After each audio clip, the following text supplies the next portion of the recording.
Bottom Feeder is a chilling sci-fi horror film centered around a disastrous scientific experiment that results in a nightmarish creature emerging from an abandoned industrial facility. The narrative kicks off with Dr. Leach, a scientist engaged in secret experiments funded by the ruthless millionaire, Charles Deaver. Dr. Leach has developed a serum called A12, famed for its potential to regenerate damaged tissue and treat severe ailments like cancer. However, the serum's misuse leads to grotesque mutations and an insatiable hunger in its subjects. Driven by desperation to heal his own life-threatening injuries, Deaver coerces Leach to hasten the experiments, disregarding moral implications. Amidst this chaos, a maintenance crew led by Vince Stoker is tasked with cleaning the decrepit underground tunnels of the complex. They remain oblivious to the catastrophic results of Deaver's experiments, which have given birth to a horrifying creature, a once human figure transformed into a deranged, flesh-eating monster. As the crew explores the ominous tunnels, they encounter unsettling traces of destruction, realizing they are being stalked by this unnatural predator. The maintenance task swiftly devolves into a terrifying struggle for survival as the creature hunts down the crew members one by one, growing increasingly powerful with each kill. Esther, a new member of the crew, emerges as an unlikely hero. Through the horror, she uncovers the dreadful truth behind the serum and its monstrous impact. Confronted with dwindling chances of escape, the surviving crew members race against time to find a way to eliminate the monster before it can escape to the outside world and unleash further horrors. The film crescendos into a tense climax, with Esther and Vince facing the creature in a final confrontation. Utilizing fire and clever strategies, they manage to ignite the tunnels, seemingly trapping the beast and quelling the chaos. However, in a haunting final scene, the escapees are left with a sinister implication that the repercussions of the A12 serum may linger, implying that the nightmare is far from over. Bottom Feeder weaves together elements of body horror and survival suspense, delving into themes of unchecked scientific ambition, the dangers of greed, and the terrifying ramifications of meddling with nature. The film leaves viewers with a poignant sense of dread, exploring the dark consequences of humanity's relentless pursuit of knowledge and power. As flames blazed through the tunnels, devouring the monstrous remnants of a creature, Vince and Esther emerged from the underground facility, struggling to breathe. The oppressive heat signified a final effort to obliterate the terrors they had faced. Smoke climbed into the night, a quiet marker of the nightmare that transpired below. Vince crumpled onto the icy pavement, his hands quaking. Is it really over?" he croaked, disbelief choking his words. Esther hesitated, her gaze fixed on the burning facility and its shattered windows. Although the creature's guttural growls had fallen silent, a nagging intuition whispered that this was not truly the end. The serum, the mutations, the greed driving such horrors, it all lingered, waiting for a new chance to emerge. "We should call someone," she finally suggested, urgency creeping into her voice.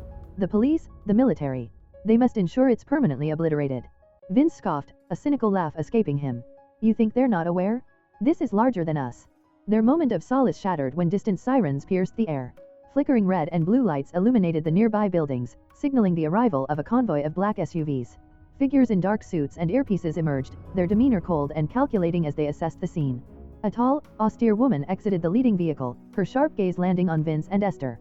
Introducing herself as Ms. Crendel, she coolly observed, "You've endured quite the ordeal." Her tone, while professional, lacked any semblance of compassion.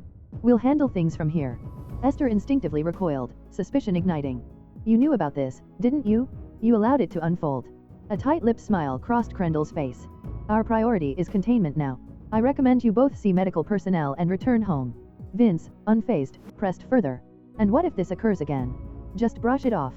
Crendel's expression hardened. "Mr. Stoker, it's often best to let certain matters remain hidden." She gestured to her team, who immediately began securing the site, erecting barriers, and guiding the two away from the premises. As Esther and Vince were escorted toward an ambulance, a gnawing unease settled within Esther. She had witnessed too much, a tapestry of horrors her mind could not forget. Observing Crendel's operatives working with chilling efficiency to erase any trace of the truth, Esther quietly resolved that this fight was not over. If the world wasn't prepared to confront the hidden darkness, Esther was determined to face it head-on. A few days after catching wind of the ongoing threats, she and Vince convened at a secluded diner outside town, both haunted by their pasts yet driven by an unresolved urgency. As they shared coffee that warmed their hands but not their souls, Esther presented a folder filled with her findings.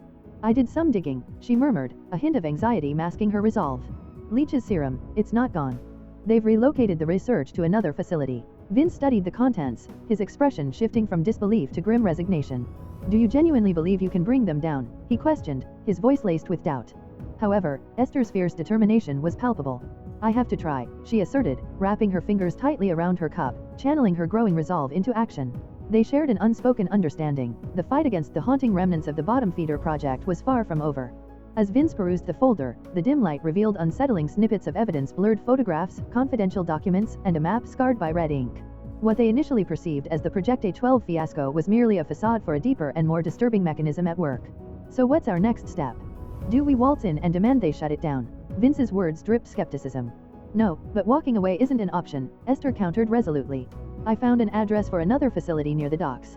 If Deaver's operation continues, that's where it'll be. Vince sighed heavily, grappling with dread. This is suicide, you know that, right? Esther managed a small, bittersweet smile. Only if we're unprepared.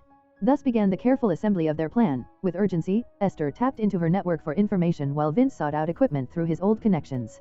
They trusted no one, fully aware that Crendel and her enigmatic organization had deeply infiltrated the police force, rendering any approach to authorities a path toward their own demise. One fateful night, Vince parked a few blocks from the dockyard facility, a foreboding structure encircled by vigilance. Heavy security patrolled the area, and surveillance cameras lined the perimeter, casting a web of surveillance against the nighttime stillness. As Esther's skin prickled with unease, the duo stood at the precipice of their mission, knowing the odds were stacked against them, but driven forward by the notion that silence would endorse the horrors they sought to terminate. Every moment counted, the shadows of their past loomed large. Realizing the dire consequences of their mission, Vince, she cried, frantically continuing her attempts to bypass the security lock.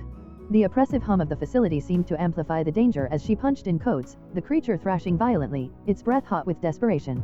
Vince struggled to get back on his feet, wincing in pain, but his determination pushed him to fend off the monstrous figure. He aimed again, firing multiple rounds, yet with each shot, the creature only snarled louder, setting its sights on Esther.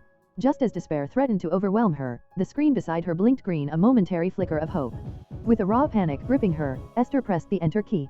A mechanical whir followed, and the door clicked open. In? Now, she shouted, yanking Vince with her. They dove through the gap as the door slammed shut behind them, sealing the creature inside with a frenzied roar. Panting, they found themselves in a small storage room. The sound of their own heartbeats filled the silence. Esther leaned against the wall, adrenaline coursing through her veins. What the hell was that thing? Vince gasped, eyes wide with shock. Part of their experiments, I guess, Esther replied, dread settling in her stomach. They've gone too far. They both knew they were in over their heads, but turning back was no longer an option. They had to uncover the truth behind this facility. Esther pulled out the blueprints again. We need to find the main lab. If we can gather evidence, we might expose this operation. With a shared nod of resolve, they pressed onward, navigating through the facility's labyrinthine passages. Each room they passed contained remnants of unethical experimentation, discarded syringes, empty cages, and ominous medical equipment. Whatever organization operated here, they had crossed moral boundaries that couldn't be justified. As they advanced, strange noises echoed, indicating they weren't alone. Whatever was happening in this facility extended beyond what they had witnessed. Esther's determination solidified with every step, knowing they had to confront the grim reality of the lab's operations. For Vince, the immediate threat loomed large, but the deeper mission ignited a fire within him to finish what they started, whatever the cost. Together, they entered a darkened corridor that promised answers and more dangers lurking within the shadows.